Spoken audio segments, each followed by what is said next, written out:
She was 17 years old, in the dead of winter, sent from her own home without a single word of argument to serve as a hired girl in the house of a distant relative, also that her father's debt might be eased by even a small measure. And she carried with her nothing but her mother's old needle case, a small pair of scissors her father had once given her as a gift, and a single spool of thread and nothing more.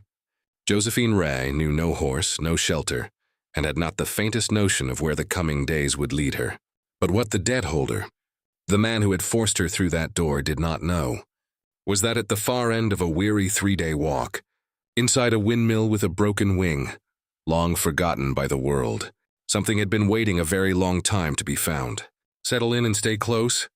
and let us know in the comments where in the world you're watching from tonight. To understand how Josephine Reyy came to that plane, you first have to understand the shape of the life that made her, because she was not a girl who had fallen there by accident, and she was not, whatever those who sent her on her way assumed. As soft as she appeared, Elden Marsh owned the only large store in town, and that store did not merely sell flour and salt. It also ensured, in its own patient way, that nearly every family in town owed him something, year after year. Small figures entered carefully into one large ledger. The winter of 1877 had begun much like the winters before it, but Josephine's father, Elias Reyy, had developed a cough by the middle of November that would not break, and business at the shop grew thinner by the day, because people no longer trusted the stitches of a sick tailor to hold their shape. The house where she was born stood at the edge of town, a narrow single-story building that her father, Elias Reyy, the last child of a family of tailors who had emigrated from England, had built with his own 2 hands, and her mother, Margaret, had died of a fever 2 years after Josephine's birth, so that Josephine remembered her mother's face only through the stories her father told. Elias Reyy raised his child alone, and he taught her the language of cloth, the patience of the needle, and how a seam sewn at the correct tension could hold for 10 years, because to him tailoring was never merely a trade, but a kind of conversation, a quiet and honest exchange passing between the fabric and the hand that shaped it. By 12, Josephine could set a shirt collar neatly and alone, and by 15, her father's most difficult customers trusted even their wedding gowns to her hands, because her fingers were as patient as his, and more careful still. Once Elias Reyy had given his daughter the single most important thing he knew about the trade. Put into words like this: never cut a piece of cloth out of fear, because a cut made in fear can never be undone, but a cut considered with patience will always find its true shape. That sentence had stayed lodged in Josephine's mind ever since. Like a compass she carried without needing to look at it. By the first week of December, Elias Rey's cough had grown too heavy to conceal any longer, and the customers who still came to the shop began to thin, because a quiet but common fear had begun to move through the town, that the sickness might be catching. Elden Marsh had watched all this closely, and for his own reasons, because Elias Rey's shop had been mortgaged to him 3 years earlier against a debt, and that debt, with interest folded in, had grown heavier now than the shop itself. One morning, just as the sun was rising, Elden Marsh came to the shop door, and without stepping inside, standing on the threshold, he told Elias Reyy, in a voice calm but unmistakably heavy with weight, that the debt would need to be paid in full by the end of the month, or else the shop and everything in it would pass to him. Elias Reyy tried to rise from his sickbed, but the cough dragged him back down onto it, and Josephine saw for the first time something like defeat in her father's eyes. Elden Marsh turned to Josephine and told her that a distant relative of theirs, beyond the edge of town, might be willing to take her on as a hired girl, and that this arrangement would ease her father's debt at least a little, because, in his own words, one less mouth would need feeding through the winter. Josephine did not cry that night, because she knew her father was already carrying more weight than he could bear, and one more tear would only have added to it. The next morning, Josephine placed her mother's old needle case, the small scissors her father had given her, and a spool of thread into a cloth sack, and kneeling at the side of her father's bed, told him that she would return one day, but that for now she had to go. Elias Reyy, between fits of coughing, took his daughter's hand and told her one single line: never cut a piece of cloth out of fear, and Josephine, whispering that sentence to herself again and again along the way, began walking east. When she left the last houses of the town behind, the snow began falling, thin but steady, and the wind, unbroken by anything across the open plain, seemed to blow directly at her from every side. She walked for 2 days, sheltering each night on the lee side of low rises where the wind could not reach her, eating her dry bread carefully in small pieces, because she did not know how long the journey would last. On the afternoon of the 3rd day, a strange shape appeared on the horizon, 4 great wings standing motionless against the sky, a windmill, but with one wing broken clean through, and its whole body carrying that particular air of neglect that only a building long abandoned by anyone's care can carry. As Josephine approached the windmill, she saw its door hanging half open, sagging from one broken hinge, and when she stepped inside, she found the air thick with dry dust and old wood. The interior was a single large room, and at its center stood a massive gear mechanism, long since seized and rusted into silence, and along the walls the shelves stood empty, coated in dust. Josephine took shelter beneath the mechanism, in a corner relatively sheltered from the wind, and made herself a bed there from dry straw and old sacking. The next morning, hungry and working to make her shelter more livable, she noticed that one stone in the floor sat slightly differently from the stones around it, and that the mortar surrounding it was a newer, finer shade than the rest, because her father had taught her to notice even the smallest irregularity in the weave of a fabric,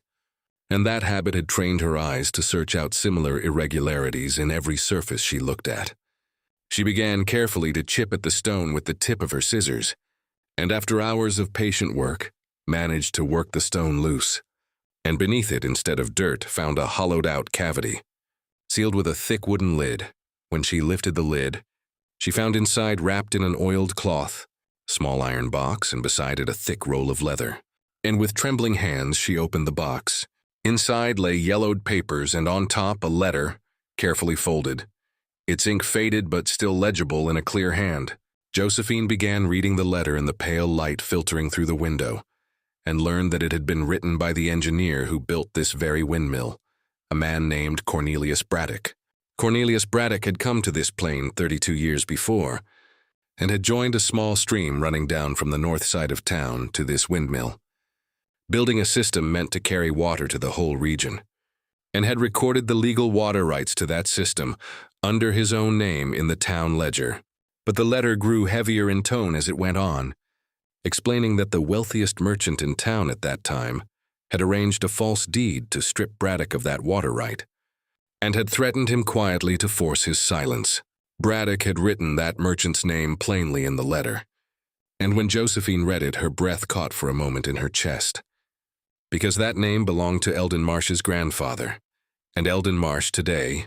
was simply the last link in a chain of the same family carrying the same fraud forward across generations. Further into the letter, Braddock explained that, because of the threats against him, he had decided to leave town, but that before he left, he had buried the genuine water rights deed, along with a letter of his own confession describing how the merchant had arranged the false record, here beneath the windmill, in the hope that some future soul with an honest heart might find it. When Josephine unfolded the second paper, she found indeed an officially sealed water rights deed, and in the third paper, a signed confession detailing, in careful terms, the bribe the merchant had paid to the town clerk of that era to falsify the town ledger. Josephine did not sleep that night, because her father's words kept echoing in her mind. Again and again, never cut a piece of cloth out of fear, and she understood now that what she held in her hands could change the fate not only of her own family, but perhaps of the entire town. When morning came, she wrapped the papers carefully in the oiled cloth and left the windmill, walking not east, but back the way she had come, toward the center of town, with steady, determined steps. When Josephine reached town, she went directly to the county recorder's office, and there she met a careful, bespectacled man named Mr. Whitcomb. Mr. Whitcomb examined the documents Josephine had brought, one by one, for a long while, comparing the seal on the water rights deed against the old record books, and at last, looking up, told her that these documents had, in fact, never been legally revoked and remained original and valid records. The news spread through town quickly, the way gossip always does, and when Elden Marsh heard it, he laughed at first, but as the days passed, that laugh grew thinner and thinner, because the old miners and farmers, one by one, began saying they remembered the name Cornelius Braddock, and remembered, too, the strange rumors that had once circled around that windmill. 3 weeks later, the county court announced its ruling, declaring that the water right belonged, by law, to the land described in Braddock's deed, the very land on which the windmill stood, and that since no one had ever formally claimed that land, it could be granted to the first person to file for it. Josephine filed her claim on that land, and within a short time became the lawful owner of the windmill and of the water flowing beneath it. Elden Marsh could no longer press her father's debt with the same weight as before, because the whole town now knew the fraud his family had kept hidden for years, and a man's reputation, once broken, does not easily return to what it was. When Josephine returned to her father's side, she carried in her hands not only a water right, but a renewed hope for every farmer in town. And that spring, when the windmill's wing was repaired and the stream's water began flowing again into fields that had stood dry for far too long, the people of town began to speak Josephine Rey's name, not as the tailor's daughter, but as the girl who brought the water back. That first spring, as Elias Rey watched his daughter walk back through the shop door, his eyes carried not the shine of illness, but the shine of pride, and Josephine that night gave her father's own words back to him in her own voice. Never cut a piece of cloth out of fear, because a cut considered with patience will always find its true shape. Josephine Reyy was 17 years old, and on a winter morning, under the weight of a debt not her own, she had left her home with nothing but a needle case, a pair of scissors, and a single spool of thread, and beneath a windmill with a broken wing, she had found not only her own family's fortune, but the long-forgotten water of an entire valley. The wind still turns that windmill's mended wings today, and it is said that on certain quiet nights the gears turn on their own, and a faint clicking sound drifts out from inside, like a needle working somewhere far away, as though the ground itself still remembers that first stitch, sewn so patiently, so long ago.